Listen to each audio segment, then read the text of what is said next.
मराठी सक्तीच्या भाषेवर आता रिक्षा चालक आक्रमक झालेले आहेत आणि संपाची देखील आता त्यांनी हाक दिलेली आहे. नाही, मी आमच्या महाराष्ट्रातील सगळ्या रिक्षा चालकांना, रिक्षा संघटनांना विनंती करतो की आतताईपणे असा कुठलाही निर्णय तुम्ही घेऊ नका किंवा घोषणा करू नका.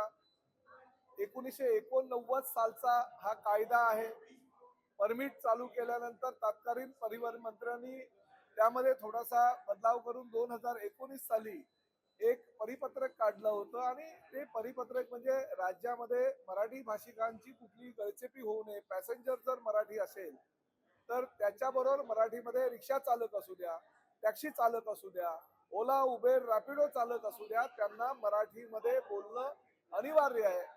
मराठी जर ते बोलत असतील तर तुम्हाला समजलं गेलं पाहिजे. त्यामुळे वादविवाद निर्माण होणार नाही आणि हा घटना घडलेला आहे. आम्ही हा सक्तीचा निर्णय काय आज घेतलेला नाहीये. हा निर्णय 2019 साली किंवा 1989 सालच्या नियमानुसार झालेला आहे. मी फक्त परिवहन मंत्री म्हणून आमचे आरटीओचे अधिकारी ते योग्य प्रकारे कारवाई करतात का हे फक्त तपासतोय. ते चुकीचं काय आणि रिक्षा चालकांना, मालकांना, ओला उबेर रॅपिडो वाल्यांना, टू व्हीलर वाल्यांना माझं एकच मत आहे की अहो महाराष्ट्र आहे, ही महाराष्ट्राची संस्कृती आहे. तुम्ही हेकेखोरपणे संपाचं हत्यार डायरेक्ट उपसताय हे पण योग्य नाही. मला निवेदन द्या, तुमचं काय मत आहे माझ्याशी चर्चा करा, मी तुम्हाला वेळ द्यायला तयार आहे. परंतु वृत्तपत्रांच्या माध्यमातून, वृत्तवाहिनीच्या माध्यमातून काहीतरी घोषणा करायच्या, काहीतरी लोकांना म्हणजे कुठेही अडचणीत आणण्यासाठी काहीतरी योजना हे परिवहन मंत्री आखतात असं बोलायचं हे योग्य नाही. माझ्याशी चर्चा करा ना, तुम्हाला काय हवंय, नियमावली काय आहे.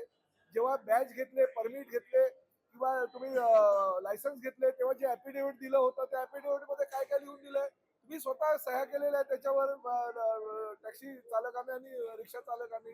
त्यामुळे ही अंमलबजावणी ही कायद्यानुसार होणं गरजेचं आहे. ती मी करतोय आणि का कायद्यानुसार करतोय याचं कारण आहे की अनेक तक्रारी दाखल झाल्या, गुन्हे दाखल झाले, वादविवाद निर्माण झालेले प्रवाशांचे आणि रिक्षावाल्यांचे आणि टॅक्सीवाल्यांचे आणि हे प्रकार कुठेही होऊ नये, थांबवावे.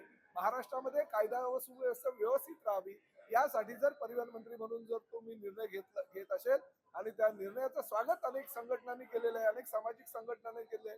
उद्या सकाळी 11 वाजता मंत्रालयामध्ये सगळ्या जे साहित्यिक आहेत ह्या राज्यातले मराठीवर प्रेम करणारे, मराठीचा प्रचार आणि प्रसार करणारे, त्यांची एक बैठक आहे. ते मला काही उपाययोजना यावर आहेत का त्याचं मार्गदर्शन करणार आहे. तुम्ही सुद्धा या, मी आव्हान करतो परिवहन मंत्री म्हणून चर्चेला तर बसा.